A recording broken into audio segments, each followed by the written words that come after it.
All right, welcome to the stock market recap for the week of June 2nd to June 6th. In this video, we'll be covering a lot of materials, including what the market did on Friday, take a look at the indexes, ETFs, sectors and industries, leaders, and then end the video with long setups and short setups going into next week. And before we jump into the video, I just want to lay out the schedule. I have been doing daily recaps. I didn't do one on Friday, and I think that's what we're going to be doing in the future is a daily recap Monday through Thursday. And then instead of Friday, I'll do my weekend research and then come in on Saturday with a longer video like the one that we're shooting today. And then have a different video on Sunday just about a trading tip or trading strategy that I use. So, with that in mind, if you guys are enjoying the material, make sure you hit the subscribe button and follow along. All right, let's jump into the indexes first, starting with QQQ or the NASDAQ. Great action on Friday. We gapped up and then basically just traded in a tight range from the open. You could see this. We have a doji candle right there above all key moving averages, 5, 10, 20, and then the 50-day moving average is still catching up to the 200-day, which is the black line there. But overall, great action after some distribution on Thursday with the Trump versus Musk news. Market shook it off again, continues to climb that wall of worry, and is really giving us no signals of any weakness in the market. And wanted to scoot this a little bit. So QQQ on the week ended up 2.1%. Overall, great action. SPY a little bit stronger at the end of the day on Friday than the Nasdaq. Excuse me. Uh, Similar gap up, closed above all the key moving averages, and we're above recent rally highs. So again, great action. SPY was up 1.6% last week. The big story on Friday was small caps with the growth ETF IWO gapping up, ending the day up 1.7% and back over the 200-day moving average. We had said after this higher low test of the 20-day EMA that it was likely that we would rally and at least test the 200-day before we get any turbulence. And now we're there with a lot of small cap stocks setting up and showing strength. You can see that with the action out of ARKK, ARKK, the innovation ETF that Kathy Wood runs. Highest volume in over a year on Friday, strong closing range, opened on the low, massive gap up, ending the day up 8.3%. This was another name that was just consolidating for about 2.5 weeks, not doing anything wrong. On Thursday, we did have some distribution, and it kind of served as a great shakeout with the kind of Elon Tesla fallout. We had distribution in ARKK down to the 20-day EMA, but we undercut that and rallied back through this support gap.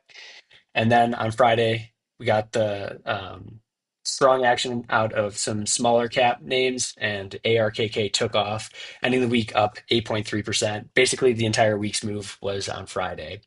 But overall, that's a risk on signal. When ARK is rocking, you know the market's strong as well. And then finally, we have Bitcoin, BTC. Great response after that shakeout on Thursday, back through the 20-day EMA, and now we're continuing to trend nicely. So one thing I wanted to jump to before we got into the ETFs in the rest of this recap was the NAAIM exposure numbers came out on Thursday.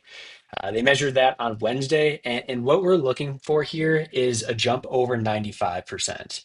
When you go through, and you can actually export this data into Excel and do your own study, but typically when you get over 95% exposure, that's when you get a lot of distribution, typically more of a pullback signal.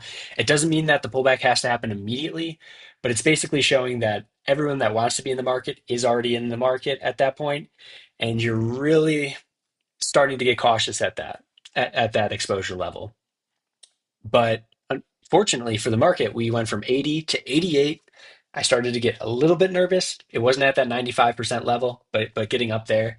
And then we actually dropped down to 81.6%, meaning there's still plenty of people on the sidelines. The market's at the rally high point. ARKK is just breaking out. To me, this is all risk on signals. And I outlined three things that I'm looking for to start to get cautious. The first one is NAAIM exposure over 95%. We just covered that. We're at 80%. We'll get another reading next Thursday and see where people are at. If we get multiple unfilled gaps down on the indexes, that would be concerning as well. So far, we have no gap downs from the rally highs because we made those on Friday. And then the third would be any large volume breakdowns of a liquid leader. Maybe it's GEV, Robinhood, Palantir, Netflix. A couple other names come to mind. I guess you could argue, I posted this on X, but I said you could argue that the Tesla sell-off met the criteria for this third point. Personally, because Tesla wasn't at all-time highs or near all-time highs, I didn't consider it a leader, but that could be just a slight warning sign to get cautious. But we need a lot more than that. The evidence in the market overwhelmingly is on the bull side at this point for me. So until we start to see those kind of three warning signs in the market, I'm going to be looking to play things long. All right. Next, we'll jump into the daily recap. And with Deep View, it lets you set up sections. And I should have had that in earlier videos, but a little bit easier to kind of organize my thoughts for these videos. So first, S&P inclusions. A lot of people thought that Robinhood was going to be included in the S&P 500. Same with APP. We were all waiting for the news on Friday after the close. Instead of just signing off and relaxing, of course, we were all kind of stuck to our laptops. But the S&P 500 didn't change any holdings. So Robinhood, if we switch to a 15-minute chart, we'd see sold off down to $70. There was that fake news on Twitter or X that it did get included in the S&P 500. It rallied from 75 up to 81. When people realized that news was fake, we crashed back down, and now we're trading at $70. So $70, if we're just marking this out, is right at that 10-day EMA. There's that unfilled gap up zone. So I have this as one of my long setups. I guess we cover it now. If we undercut that low of the gap zone and undercut the 10-day EMA with that same move, then a recapture of that low is a potential entry point for my system. And I'll just be managing risk against the 20-day and the support gap. I think Robinhood's one of the liquid leaders, if not the liquid leader in the market right now. So any shakeouts, especially to key moving averages or gap zones, that's something that I'm going to be really interested in to try to build some exposure in. The other stock that we thought might be included in the S&P 500 was APP. Fortunately, did not, and is dropping down to about 393 after hours. So mapping that out. Similarly, just right at that 10-day EMA, slightly below there. So we'll see if this can maybe shake out to the 20-day EMA and this kind of breakout point around 380 as a potential area of interest. So unfortunately for those two stocks, no S&P 500 this time around, maybe next time. Next, I wanted to go to Elon versus Trump stocks because that's a driving news theme right now. Tesla on Friday, well, let me step back. On Thursday, down 14.3%. Really ugly close on the highest volume in over a year, closed under the 50-day and the 200-day. On Friday, we had an unfilled gap up, which is a good sign. It's better than just completely rolling over, but still some weakness. We closed in the bottom half of the range. We tested the 200-day moving average, and that was the area that sellers stepped in again. So if I'm watching this, I don't have a position long or short, but until we can close over the 200-day moving average, I would be pretty cautious with this name. And especially if we lose the 50-day and the gap zone from Friday's gap up, that would be a risk off signal to me. So if Tesla and Elon are going to have issues with this administration now, I want to take a look at some stocks that might benefit from that. So basically, Elon's competitors. And the first one that comes to mind is Uber. Uber had a really nice base here, kind of a VCP, a little bit more volatility at the last shakeout than you would want to see in like the perfect chart, but overall was acting fine, rallied up into new highs, and then went through this bout of relative weakness where we lost the 5 and 10 day, had a little bear flag into that area, lost the 20-day EMA, kind of shook out for a couple more days, but then started to turn around when the Elon and Trump argument started. So, a couple different ways that I'm watching is if we get a quick shake of the 5-day EMA and this gap zone, reclaiming that area would be a potential entry versus whatever the shakeout low is, or maybe this lower low here. Um, or we rally, take out this gap zone, and then come back for a higher low setup overall to get in. But Uber has been a leader, has just a couple weeks of relative weakness. I don't want to take it off my universe list. I definitely want to focus on it if uh, if Elon's going to have more issues. Next, we have RKLB. This one kind of similar. I wouldn't say weakness. It was just a rally that got up into the resistance gap area, had some sellers there from the highs, and then just pulled back into the 20-day EMA. I don't think that's overall horrible action just because the indexes were strong last week. I think this had basically did what it needed to and then deserved to rest a little bit. Great action on Thursday, shaking out the support gap zone and the 20-day EMA and rally back up. I should have been all over that, and unfortunately, I was not. And then on Friday, pretty quick, just shake of those moving averages, and then another rally back high. So starting to form a little cup and handle, getting through this resistance gap, and RKLB could really get going. ASTS, the other kind of rocket stock that I would be tracking, had a monster move from about $2 up to $40 last year, and then has gone through this 10-month base. It is a little bit more wicky than you would want to see. It's not as smooth as some other quality bases, but the fact that it made such a massive move and then basically corrected to the 200-day moving average and never made a lower low after that point is, I mean, a sign of strength and strong holders. And then we just had this recent like two-wave shakeout where we dropped below all the key moving averages, rallied up to the 200-day. We lost it. I actually took the stock off my larger watch list, of course, like right at the bottom on May 30th. And then you could see volume starting to pick up, and we got massive action all last week. ASTS up 35.2% last week. So one thing that I'll be watching for is just a pullback into this kind of breakout retest and the 5-day EMA as a potential entry point there. Wanted to go over a couple other breakouts that happened either earlier in the week or on Friday. So SEZL, this is one that has been on our watch list for a while after this earnings gap up. And I just wanted to highlight just how strong the stock is, up another 24% this week and just riding that 5-day EMA higher.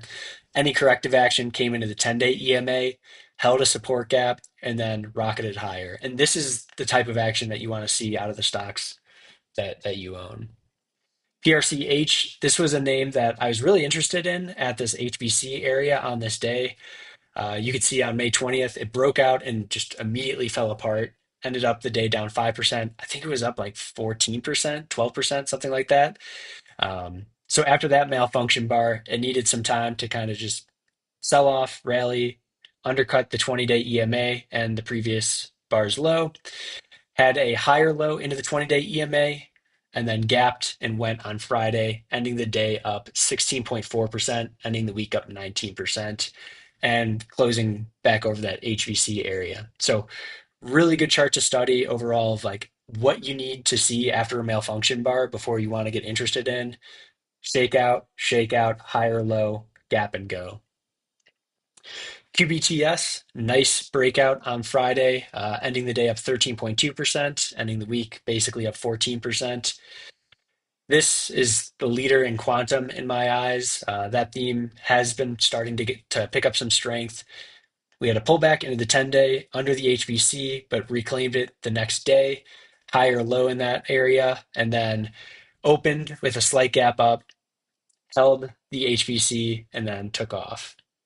This is one that I'll be watching for, just a retest of this downtrend line or a pullback into HBC if the market has any weakness that I would want to try versus this pullback low at $16. Next, we have Royal Caribbean, new all-time highs, just a monster stock and a good stock to study off the kind of 2022 bear market lows. I'll be going on a cruise in a couple weeks, so they say put your money in the market where you spend your money in real life, and I should be doing that, but um, I I don't have a position in Royal Caribbean, but think it's a great stock. Next, we have SMR. This is the best acting stocks out of the nuclear theme. Really strong day two action after the HVC up 17%. Lots of volatility here, but if you take a look at some other stocks, we have OKLO, a little bit more weakness, NNE, a lot more weakness into the 20-day EMA. But then SMR only came into the 10-day, had a higher low on Thursday, and then that relative strength as we had the gap up in the market propelled this higher up basically 11%. Really, really strong close. This is a name that when it does kind of set up for like a cleaner pivot, I would be interested in. Buying over Thursday's high was probably the move, or against the HVC area 10-day EMA the last couple days. Any more kind of tightening of this volatility would be great for the stock. And then Microsoft breaking into new all-time highs. You can't be bearish in the market when the largest company in the US is making new highs. Final section that I wanted to cover here was semiconductors. We'll start with AVGO because they had earnings on Friday. Down 5%, unfilled gap to the downside, rallied up through the 5-day EMA, but couldn't hold that, ending up closing right at the 10-day EMA. Overall, not horrible. Ideally, it gaps and rallies higher, but this is a stock that was rallying sharply into earnings and then only had 1 day of pausing. You could see there was the gap to the 5-day EMA and a pretty large gap to the 10-day. Some kind of sell the news event would be fine. As long as this holds the 20-day EMA, I think it's one of the leading stocks, if not the liquid leader in the semiconductor space. So we'll see if a shakeout of this gap zone or the 20-day EMA on any further pullback is the last shakeout before it starts moving higher. And then want to cover our friend NVIDIA. Good gap up, weak close just with the action of AVGO. Once we get over this resistance gap after the DeepSeek gap down, I think NVIDIA looks pretty primed to get going. And if NVIDIA is going and you have the semis back railing in the market, you're going to have a pretty good time. Next, I want to jump to the ETFs and just take a couple seconds between each, just so that we're making sure we're identifying the leading themes in the market, also identifying the lagging themes that we don't want to be involved in, and just seeing where the money's rotating in the market. So I filtered this or I sorted this by change for the current week. So we're going to be starting with the strongest stocks and then go to the weakest ones. Strongest stock this week was BLOK, surprisingly. That has a lot to do with Robinhood and Deep View. You can see the ETF holdings just by clicking that H, and then you could sort by holding percent, and you can see BLOK, the leading stock in that is Robinhood with 5.4% of the holdings. Robinhood monster rally into the end of the week, uh, thinking that they were going to be included in the S&P 500. So it makes sense that BLOK had a little bit of relative strength compared to Bitcoin's action, but we did see strong action in Bitcoin as well on Friday. So into this resistance gap with Hood gapping down, I could see this pulling into the 10-day EMA, putting in like a higher low. And as long as we hold the 20-day in this gap zone at 49, I think it's doing well. XME up 7.2%. This is precious metals and mining. Still has this pesky resistance gap after December 11th to 12th. Overall, we have air to the 5-day EMA. All the moving averages are in order except for the 50 and the 200-day. So some pullback here, allowing those longer term moving averages to curl up would be perfectly healthy. XBI, biotech ETF, actually good strength into the end of the week. I was pretty surprised. This had a ton of relative weakness compared to the rest of the market. And instead of breaking to the downside, we saw it break to the upside. When you're in a strong market, you tend to see the stocks and groups that have relative weakness end up breaking to the upside. Just like in the reverse, when we were in the downtrend in the market, you saw early on in the downtrend, any stock that had relative strength or any group that was showing relative strength was the next group to be sold off. So you have to kind of spin that on its head because we're in an uptrend now. Any groups or individual stocks that are showing relative weakness, you should expect to break to the upside. Once they start breaking to the downside, then you have some evidence that there's more either defensive trading or just more liquidity hunting and kind of risk off in the market, and you want to be playing a little bit more defense at that point. But XBI, so what I mean by all that, XBI relative weakness turning into some strength, that's a sign of a strong market overall. SMH semiconductor ETF, another gap up on Friday. Got the 5, the 10, the 20 in a row. Then the 200's flat, the 50 days moving up. Overall, looking pretty good. Still has this deep seek resistance gap down to get through overall. So we'll let the leaders, NVIDIA and AVGO, to kind of drag this ETF higher. KWEB, that's the China Internet ETF, above all the moving averages, starting to get a little bit tighter in this base, but a little bit too much political risk for me to be involved there. TAN, the solar ETF, up 4% this week, 1% on Friday. Don't love when this shows relative strength compared to the market. That usually means the rally is getting a little bit late in the cycle. So I should say that the fourth one is if the fourth warning sign is if TAN is your leading ETF for the week, because going back, I've noticed a lot of rallies start to get into trouble when the solar ETF is making big moves. FDN, that's Internet ETF, strong action, another gap up, getting air to the 5 and the 10-day EMA right near highs. XRT is retail. We had some turbulence at the 200-day moving average. Since then, broke to the upside, strong action on Friday. XOP, another group that was showing relative weakness. Now we have some relative strength on Friday with a gap up and strong close over those shorter term key moving averages. If this continues to break to the upside, then you have another group participating in the rally. You see that market breadth expand. ITA, this is the aerospace and defense ETF and is the leading ETF in the market. Starting to look like a frozen rope, which does get a little bit dangerous because when you have a sell-off, it tends to break pretty sharply. But so far, riding the 5-day EMA on uptrends, on any pullbacks, gets supported at the 10-day EMA, and then we head higher. IYZ, telecommunications, all-time highs. NLR, that's the nuclear theme, holding the support gap, holding the 10-day EMA, a little bit of turbulence at all-time highs, perfectly natural. As long as it holds this 10-day and the support gap, I think building into a position here, holding your stop under this low, that's my plan for some of my longer term accounts with hopefully an emerging theme in the market. XLE, another group that has had relative weakness. Good day on Friday, breaking out up 2%, ending the week up 2%. CIBR, the other strongest group in the market. Cybersecurity, even with CrowdStrike's gap down, continues to hold this 5-day EMA, just an extremely strong group. A lot of leading stocks within the market is in this group as well. IGV, that's the software ETF, great strength on Friday. I actually put in a wick play where the highs are below Thursday's high, the low is above Thursday's close. So from this setup, we usually get some volatile action. With how good the market's been looking, my expectation is a break to the upside. But this is a good test of the market. We have a signal that usually leads to more volatility.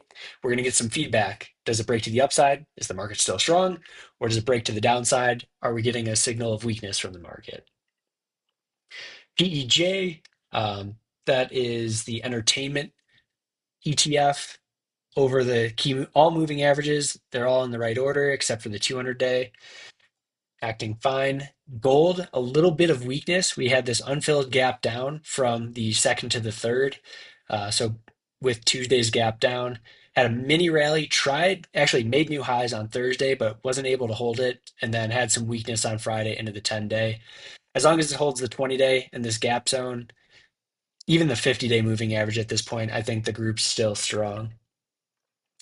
Robo getting really tight. This is the robotics ETF. This is equal weighted, which isn't my favorite. I need to look for a different ETF that's not equal weighted. So if you have that for robotics, leave that in the comments and you can help me out. But overall, this is getting really tight. Another kind of good check of the market, whether it's more risk on behavior or risk off. IYT, nice gap up and close. That's transportation. Still below the 200-day moving average. So a group that's had some relative weakness. We'll see how it breaks. XLB holding the 5-day EMA, still under the 200-day. That's the material sector. Healthcare still showing some relative weakness, but back through the 5, the 10, the 20-day EMA, coming into the 50-day, maybe shortly. ITB, the home construction ETF, still the weakest in the market in my eyes. Weak close on Friday, lighter volume, but still weak close back under all the key moving averages. This is another one where the group's been entirely weak. If this starts to break to the upside, that would be a really good sign for the market. XLF financials, still up 0.6% this week. So all of these ETFs were up this week, just showing you the breadth increase in the market. This is the financial sector, XLF. Good gap up and close over this pivot recently, but kind of getting through these other resistance gaps would be ideal. Hopefully, we can follow through next week. XLY, discretionary ETF, some weakness with the Tesla news, gap up, and basically trading between the 5 and the 10 and the 20-day EMA. And the weakest ETF last week, consumer staples. Um, Starting to tighten up a little bit here. Honestly, just a choppy mess, but holding the 50 and the 200-day moving average would be nice. Basically, even holding the $79 area. Kind of not a leading theme in the market, not something that I'm too focused on. Next, we'll cover the 9 liquid leaders of the market. We have CRWD up 25% this week. That's even with a 17% sell-off on Thursday, followed by a 3% or 4% day on Friday. I still don't think this stock is done. If the market rolls over on Monday, then yeah, it's going to be easy to say in hindsight that this was the top. We had an unfilled gap down, but we've seen this have some turbulence at a pivot, pull back, and then gap up the next day or 2 days later. So maybe this is just a pullback to a like 5-day EMA, similar to last time. We had a gap up, another gap up reignites this move higher for eventually the blow off top. We just never quite got the volume of like a true blow off top or the price action. We were getting close. If we had another gap up on Thursday, I was going to look at that to potentially short. But instead, we got a gap down and just pull back to the 5-day EMA. Overall, I think this is going to be a good sign for the market if we break to the upside. If we break to the downside, I think that's one strike against the strength of the market. Robinhood up 13.2% this week is down a little bit again into that 10-day and gap zone. We'll keep an eye on that. Roblox continues to be just a monster stock this year. Had a test of the 200-day moving average with a double bottom base there, and since then from 50 to 95 in just a couple weeks since the beginning of April. Incredible stock. Holds the 5-day EMA on rallies, holds the 10-day EMA on pullbacks. It doesn't get better than this. Like, look at the volume profile. If you want a picture of a model book stock, take a picture of Roblox. It's doing everything right. Zscaler, one of those strong stocks in the cybersecurity space, continues to hold the 5-day EMA, still has air to the 5-day after this earnings gap up 9.8%, follow through the next day up 6.3%. Just great strength. Another 10% week. Carvana up 4% this week. Little bit of stalling action, still trading above the 5-day EMA. A pullback to the 10-day gap zone, perfectly fine. Even this 20-day gap zone, that's an area where I would watch for a potential buy spot as it revisits this breakout point. Next, we have Netflix up 2.8%. That's with some weakness on Friday. Not doing anything wrong. I mean, undercuts the 10-day a little bit on pullbacks, but just perfect action. GEV up 2.5% this week. One of the stocks that I'll be watching for is this support gap and the 20-day EMA if that catches up sometime next week. CrowdStrike, gap down on earnings, still ended the week only down 0.6%. Gap down, but held the 20-day EMA, held the support gap. Next day, higher low, held the support gap, held the 20-day EMA on a closing basis. We rallied, tested the resistance gap area, still sellers there. That's okay. That's some feedback. So with this, I'll be watching for a higher low pullback into the 20-day EMA and the support gap around 455. Then just use a stop under the earnings day low to get involved there. CIBR is one of the strongest ETFs. We have CrowdStrike and Zscaler and plenty other software security names showing strength. I want to get into the most liquid ones, the institutional favorites. So we'll be taking a stab at that with CrowdStrike. And then Palantir down 3% this week. Some significant weakness, losing the 5, the 10, the 20-day EMA on Thursday, closing down 7.8%. Good action on Friday with a gap up and a close that reclaimed all those moving averages. This is one where we just don't want to close under this low and this support gap below the 20-day. Otherwise, a pullback to the 50-day moving average and this gap zone around 111 is the spot that I'd be interested in. All right, now we go to the setups going into the rest of the week. Again, if you guys are enjoying the video, please leave a like and subscribe to the channel. We'll be doing daily recaps Monday through Thursday, and then off Friday, a weekend recap along with the watch list on Saturday, and an informational video on Sunday. All right, so let's jump into the long setups. I've already highlighted Hood, so the 10 EMA, this gap zone right around $68. That's the entry point for me versus the 20-day EMA, about 5% risk there. I'll measure that later. But if things get really bad and we gap down and really shake out, the 20-day EMA and the support gap at $63 would be basically the second test of the 20-day, first test of the 20-day after making a new high. And that would be a breakout retest. So the 10-day and gap zone, that's a buy point for me. But the 20-day and support gap zone, that's where I would be really aggressive with size. Duolingo, we covered this on Thursday's recap. We said we have this nice pivot here. If we break through it, we could try it. But because it's a thinner name and we've seen a little bit of turbulence around breakout points with thinner names, you have to get your stop to break even as quickly as possible. It broke out and then immediately squatted. That's what you're going to get with some of these thinner names. Now that we've had this, what I'll be looking for is an unfilled gap to the upside, then taking out that same pivot at 532 as kind of here's your squat shakeout.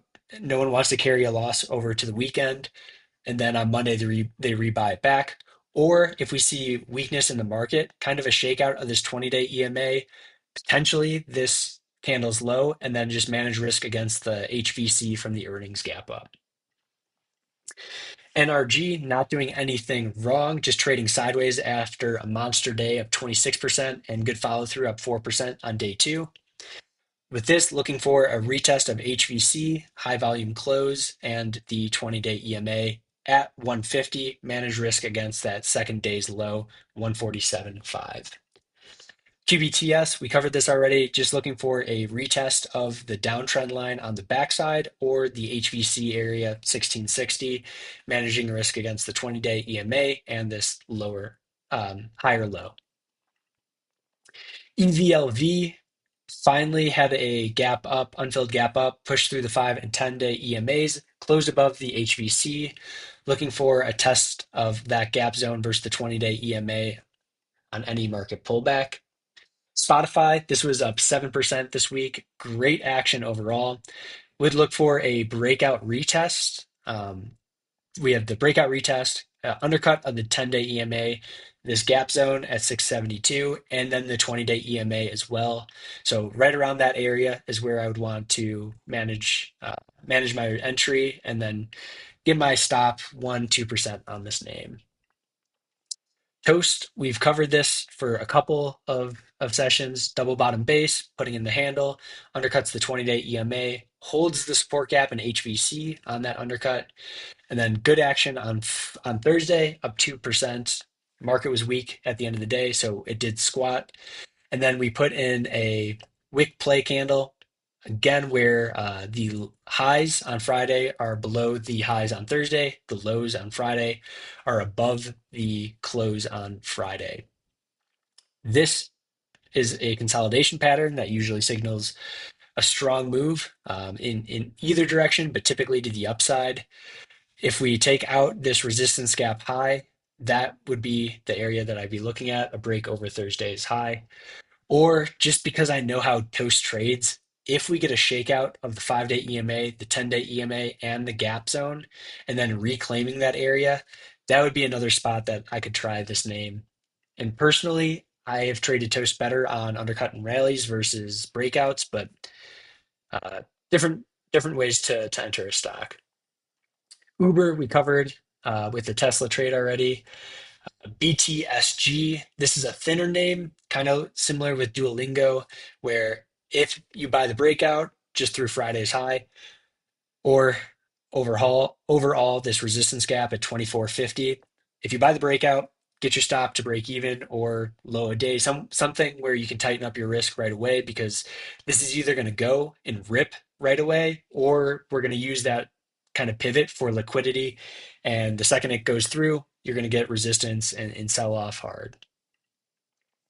GEV, 20-day EMA, pullback low, support gap right at 464. That's the area of interest for me. NBIS has made a new high or not quite a new high, but got right into the new highs, excuse me, since it got relisted. We have this HVC area at 4634 as a potential entry. Ideally, a couple days kind of tightening up here, letting that 5-day EMA catch up would be perfect. Strongest stocks don't usually let you do that, though. We did a comparison with APP's chart a couple of videos ago, so go back and take a look at that. But overall, had this short report came out, we lost 19% through the 5, the 10, the 20-day EMA. We bounced just above the 50-day, got tight for 2 days, and then had a strong move back through the key moving averages of 15%. And then just some slight relative weakness, closed below the 20 as a good shakeout. So looking at this as potentially a higher low here, and I'll just be looking through Friday's high as a buy point, stop at Friday's low, just play like within that candle breakout. SMR, leader of the nuclear theme, looking for just a pullback into the 10-day EMA to manage my risk against the low of this pullback. Probably at that point, we'd have the 20-day EMA catching up to the HVC as well. So you have more areas of potential support. NVTS, really strong acting stock, and the volume profile on this really stands out to me. We had the initial day of 164%, massive volume, followed by a pullback day down 12%, very light volume, strong day up on big volume, light pullbacks, stronger rallies, 2 lighter pullbacks, closing above the 5-day EMA on both of these days. With that volume dry up, what I'm looking for is just a break over Friday's high, 660 as a potential entry versus stop at the low of these 3 days, 580. It's a thinner stock, huge ADR on this, ADR 15%. So I'll be sizing it a little bit lower, but these are the type of names in the market that we're in that can make meaningful moves higher. CrowdStrike, we covered that looking at the 20-day EMA and support gap. Palantir, that support gap below the 20-day EMA, I want to see on a shakeout. Or if the market goes through any correction action this week, the 50-day moving average and gap zone at 111. Dave, looking for a pullback into the support gap here and the 20-day EMA. MSTR, MicroStrategy, this is the Bitcoin kind of comparison, had a nice gap up on Friday, still a little bit weaker. If Bitcoin has another kind of pullback, still think that the true spot for this setup is the 50-day moving average gap zone at 350. That's where I would be really aggressive with size. I might take this gap zone kind of undercut and rally as a potential higher low overall, but I'm really focused on that 50-day. GWRE, two double inside day over the HVC after the earnings gap up of 16% into new highs. Another software name that is very strong. AS, really strong action still. Closed over the HVC on Friday. This is an IPO that it's a retail clothing IPO that I really want to focus in on because I had great success with Abercrombie. I think this could be one of those names, but in IPO phase, holding that 10-day EMA and higher low here. Let's see a break through this downtrend line, break through Friday's high. You can manage that at the pullback low here, $36. And then ASTS, similar to RKLB, just strength here after the Elon Trump feud. A pullback into 30 would be interesting, especially if the 5-day EMA could catch up there. Couple more tight days would really help the setup. Unless we get like a shakeout to the breakout point at 29, which I don't really see happening right away, I would just want to see more consolidation before this truly sets up. Finally, we've got 7 short setups to watch. And again, I want to preface this with the market is very strong. We haven't seen much evidence of any reason to be concerned. So with these short setups, I'm kind of basically I'm putting them out to test the market. These stocks have had relative weakness. They are losing key moving averages. They're breaking down on volume, stuff like that. And if we see these relative weak stocks start to break to the upside, that's just more evidence of how strong the market is. That tends to happen in strong markets. The relative weak stocks actually turn back up. But if we see breaks to the downside on some of these, it's a little bit more evidence that we should be cautious. So first we have QMCO.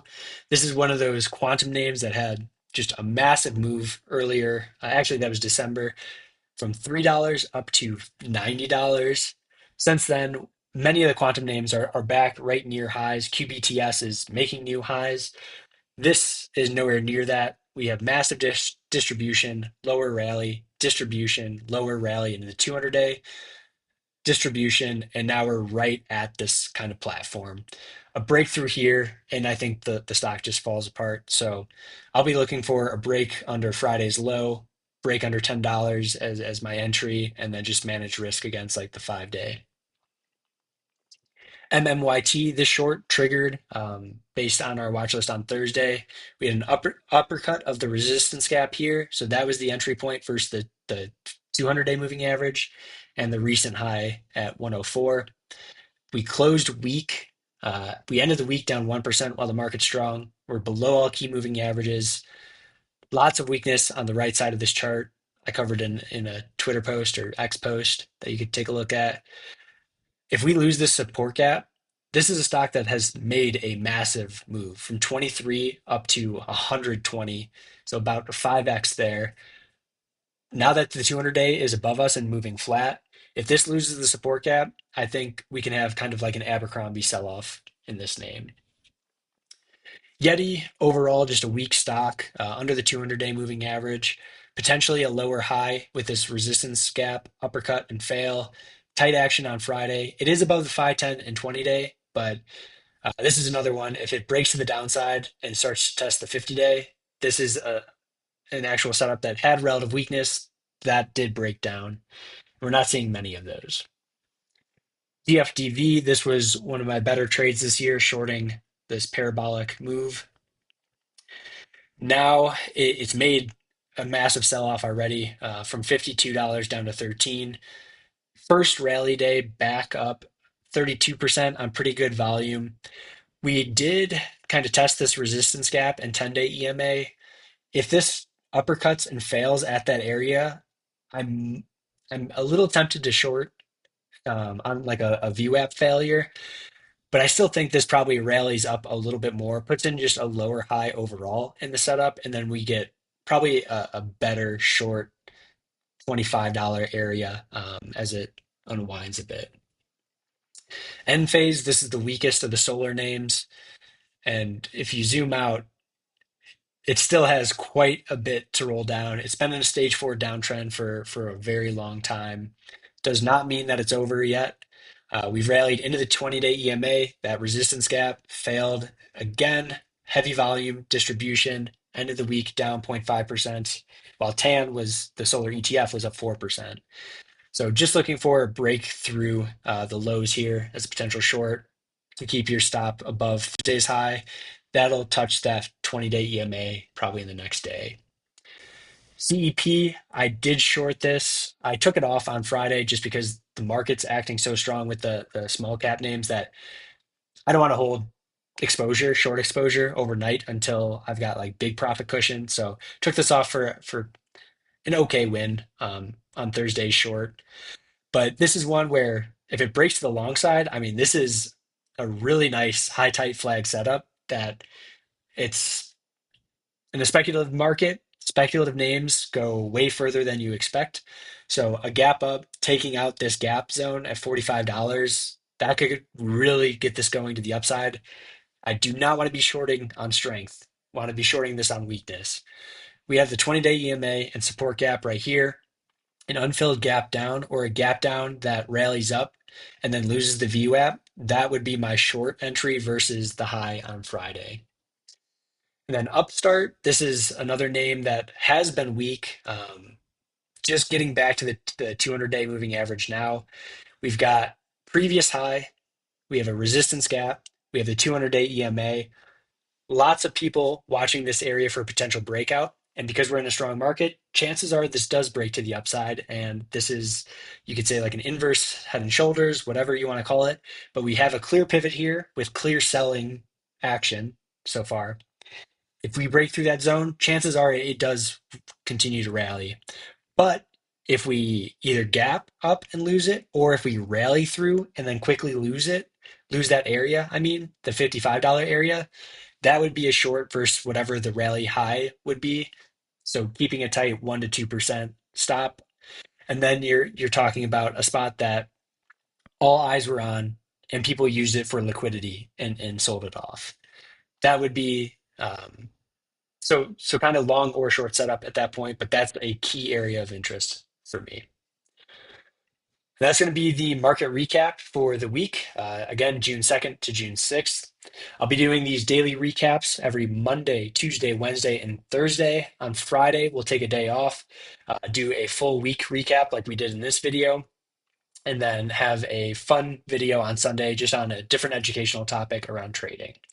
If you guys enjoyed the video, please leave a like, subscribe to the channel, and if you like the platform that I'm using, DeepView, make sure you give it a try yourself. There's a 15% off coupon in the description of this video, and I'll also use it as the pinned comment. Have a great weekend, and I'll see you guys on Monday.